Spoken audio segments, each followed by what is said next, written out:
In this video, I want to show you how you can use the D-Cinelike LUTs that I created for the DJI Pocket 2. So a few people have asked how to go about actually putting them on the footage and whether any further editing is needed. So I'm just going to quickly go through that with you. So once you've installed the LUTs and once you've brought your footage onto your timeline, whichever editing software you're using, I'm using Premiere at the moment, you're going to want to select the footage, and then for Premiere it's in the Lumetri panel and you go to basic corrections and you go to input LUT, and then once you click on input LUT then you'll see that the three LUTs are there. You've got the normal, the strong and the vivid, and as long as you've exposed your footage correctly there shouldn't really be anything else that you need to do with the footage other than just applying the LUT. So I'm going to show you what the normal one looks like. This is normal.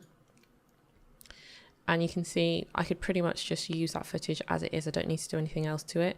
I'll show you what the strong LUT looks like, and then also the vivid.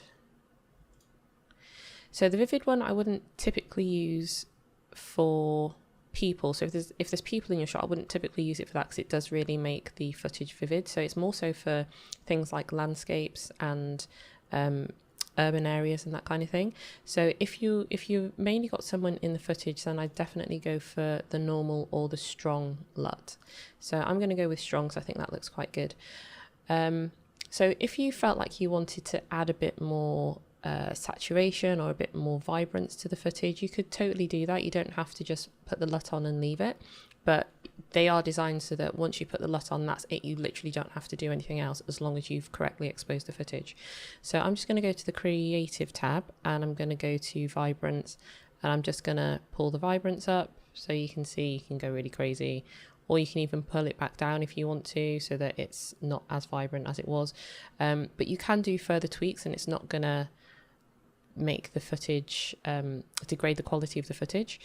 And for example, if you wanted to add more to your shadows, you can do that to give it a bit more contrast, or pull out the highlights a bit more, you can also do that. And you can also change the temperature if you wanted to just make it take some of the yellow away. So it's really easy. Once you've put the LUT on, you can totally leave it, or you can apply those minor tweaks that I just did there. So that's one scene that I'll show you. I'll show you another one. So this is just a landscape scene, and this one as well. So let's go with this one. Again, make sure your clip's selected and then go to input LUT and then just drop on any of these LUTs. So that's the normal. I'll show you the strong and then also show you the vivid. And that's literally how that looks. And then last clip, I might as well show you this one as well. And so this is the normal LUT, and this is the strong LUT, and this is the vivid LUT.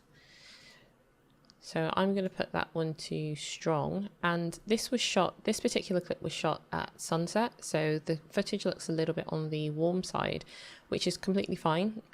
I could leave it like that and it would look completely fine, but I would actually look at bringing the temperature down a little bit just to make it a little bit cooler for myself. So maybe somewhere there. So again, you can just make these minor tweaks. You know, you don't have to just leave the LUT if you want to add anything extra, you want to make the footage look a certain way. In the next video, I'll talk about actually color grading. So with this one, I just wanted to show you how to quickly use the LUTs and just literally dropping them on the footage and being able to just leave it as it is. So I hope that was useful. If you have any questions, drop them in the comments and I'll get back to you.